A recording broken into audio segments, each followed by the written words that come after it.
Hi guys, welcome back to our channel. ఈరోజు మన వీడియోలో ప్రతిరోజు మనం ఉపయోగించే వాక్యాలను ఇంగ్లీష్లో ఏమంటారో నేర్చుకుందాం. నా ఛానల్ని మీరు సబ్స్క్రైబ్ చేసుకోకపోతే వెంటనే సబ్స్క్రైబ్ చేసుకోండి మరియు లైక్ చేయండి, షేర్ చేయండి. Let's get in to the topic. First one, కడగడం. కడగడాన్ని ఇంగ్లీష్లో వాషింగ్ అంటారు. వాషింగ్ పైన ఎగ్జాంపుల్ చూద్దాం. కూరగాయల్ని శుభ్రమైన నీటితో కడుగు. కూరగాయల్ని శుభ్రమైన నీటితో కడుగు. ఈ సెంటెన్స్ని మనం ఇంగ్లీష్లో wash the vegetables with clean water. Wash the vegetables with clean water అంటే కూరగాయల్ని శుభ్రమైన నీటితో కడుగు. అండ్ నెక్స్ట్, తొక్క తీయడం. తొక్క తీయడాన్ని ఇంగ్లీష్లో పీలింగ్. తొక్క తీయడాన్ని ఇంగ్లీష్లో పీలింగ్ అంటాం.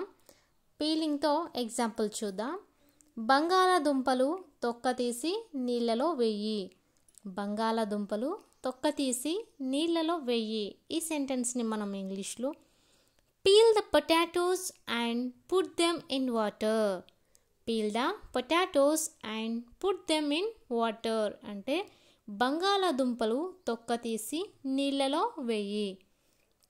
అండ్ నెక్స్ట్ ఎగ్జాంపుల్ చూద్దాం. బంగాళాదుంపలు తొక్క తీయడం చాలా సులువు. బంగాళాదుంపలు తొక్క తీయడం చాలా సులువు. ఈ సెంటెన్స్ని మనం ఇంగ్లీష్లో potatoes are easy to peel. Potatoes are easy to peel అంటే బంగాళాదుంపలు తొక్క తీయడం చాలా సులువు. అండ్ నెక్స్ట్, చిన్న ముక్కలుగా కొయ్యి. చిన్న ముక్కలుగా కొయ్యి. చిన్న ముక్కలుగా కోయి. ఈ సెంటెన్స్ని మనం ఇంగ్లీష్లో chop into small pieces. Chop into small pieces అంటే చిన్న ముక్కలుగా కోయి. అండ్ నెక్స్ట్, క్యూబ్ లాగా కట్ చేయండి అంటాం కదా. క్యూబ్ లాగా కట్ చేసేదాన్ని డైసింగ్. డైసింగ్ అంటే క్యూబ్ లాగా కట్ చేయడం. అండ్ నెక్స్ట్, సన్నగా పల్చగా కొయ్యడాన్ని స్లైసింగ్.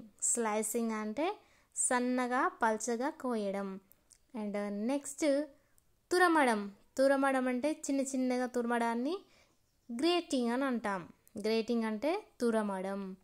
అండ్ నెక్స్ట్, చాలా సన్నగా కోయడాన్ని మిన్సింగ్. మిన్సింగ్ అంటే చాలా సన్నగా కోయడం.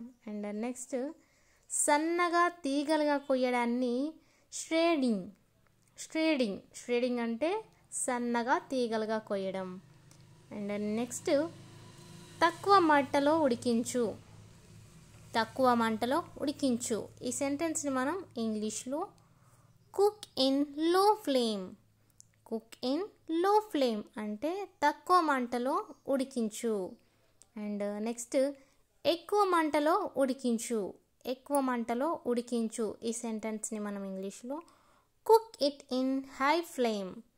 Cook it in high flame అంటే ఎక్కువ మంటలో ఉడికించడం.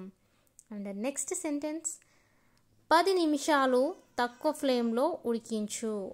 10 నిమిషాలు తక్కువ ఫ్లేమ్లో ఉడికించు.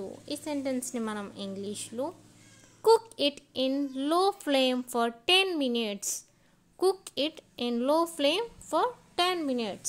అండ్ నెక్స్ట్ సెంటెన్స్, కూరని ఇంకా కొంచెం సేపు ఉడకనివ్వు. కూరని ఇంకా కొంచెం సేపు ఉడకనివ్వు. ఈ సెంటెన్స్ని మనం ఇంగ్లీష్లో let the curry cook for some more time. Let the curry cook for some more time అంటే కూరని ఇంకా కొంచెం సేపు ఉడకనివ్వు. అండ్ నెక్స్ట్, తాలింపు. తాలింపుని మనం ఇంగ్లీష్లో టెంపరింగ్. టెంపరింగ్ అంటే తాలింపు. అండ్ దీనికి ఎగ్జాంపుల్ చూద్దాం. తాలింపులో కట్ చేసిన కూరగాయలు వెయ్యు. తాలింపులో కట్ చేసిన కూరగాయలు వెయ్యు. ఈ సెంటెన్స్ని మనం ఇంగ్లీష్లో add the chopped vegetables into tempering. Add the chopped vegetables into tempering అంటే తాలింపులో కట్ చేసిన కూరగాయలు వెయ్యు. అండ్ ఇంకో ఎగ్జాంపుల్ చూద్దాం. తాలింపు అనేది కూరకి మంచి సువాసన ఇస్తుంది. తాలింపు అనేది కూరకి మంచి సువాసన ఇస్తుంది. ఈ సెంటెన్స్ని మనం ఇంగ్లీష్లో tempering gives a nice aroma to the curry. Tempering gives a nice aroma to the curry. Aroma అంటే మంచి సువాసన. తాలింపు అనేది కూరకి మంచి సువాసన ఇస్తుంది. అండ్ నెక్స్ట్ ఇంకా ఉడకలేదు అంటాం కదా, కూర ఇంకా ఉడకలేదు, అన్నం ఇంకా ఉడకలేదు అని. ఈ ఉడకలేదు దాన్ని ఇంగ్లీష్లో not cooked yet. Not cooked yet అంటే ఇంకా ఉడకలేదు. దీనికి ఎగ్జాంపుల్స్: అన్నం ఇంకా ఉడకలేదు, అన్నం ఇంకా ఉడకలేదు. ఈ సెంటెన్స్ని మనం ఇంగ్లీష్లో the rice is not cooked yet. The rice is not cooked yet అంటే అన్నం ఇంకా ఉడకలేదు. అలాగే మెత్తబడలేదు అంటాం కదా, దాన్ని not soften. Not soften yet అంటే మెత్తబడలేదు అని. దీనికి ఎగ్జాంపుల్ చూద్దాం. బంగాళాదుంపలు ఇంకా మెత్తబడలేదు. బంగాళాదుంపలు ఇంకా మెత్తబడలేదు. ఈ సెంటెన్స్ని మనం ఇంగ్లీష్లో potatoes are not soften yet. Potatoes are not soften yet అంటే బంగాళాదుంపలు ఇంకా మెత్తబడలేదు. అండ్ నెక్స్ట్ మాడిపోయింది, కూర మాడిపోయింది, అన్నం మాడిపోయింది అంటాం కదా, దాన్ని చర్డ్. చర్డ్ అంటే మాడిపోయింది.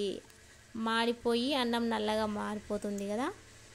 దీనికి ఎగ్జాంపుల్ చూద్దాం. కూర మాడిపోయింది, కూర మాడిపోయింది. ఈ సెంటెన్స్ని మనం ఇంగ్లీష్లో the curry was charred. The curry was charred అంటే కూర మాడిపోయింది. అండ్ నెక్స్ట్ ఉప్పుగా ఉంది, ఉప్పగా ఉంది. ఈ సెంటెన్స్ని మనం ఇంగ్లీష్లో it is salty. It is salty. దీనికి ఎగ్జాంపుల్ కూర కొంచెం ఉప్పగా ఉంది. కూర కొంచెం ఉప్పగా ఉంది. ఇన్ ఇంగ్లీష్లో the curry was a little salty. The curry was a little salty or the curry was bit salty. The curry was bit salty అంటే కూర కొంచెం ఉప్పగా ఉంది లేదా కూరలో కొంచెం ఉప్పు ఎక్కువైంది.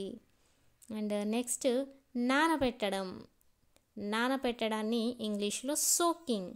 దీనికి ఎగ్జాంపుల్ చూద్దాం. కందిపప్పుని 1 గంట సేపు నానబెట్టు. కందిపప్పుని 1 గంట సేపు నానబెట్టు. ఈ సెంటెన్స్ని మనం ఇంగ్లీష్లో soak the red gram for an hour. Soak the red gram for an hour. Red gram అంటే కందిపప్పు, కందిపప్పుని రెడ్ గ్రామ్ అంటాము. అండ్ నెక్స్ట్ బాగా కారంగా ఉంది. బాగా కారంగా ఉంది అనడాన్ని ఇంగ్లీష్లో it is very spicy. It is very spicy లేదా it is too spicy. It is too spicy అంటే బాగా కారంగా ఉంది.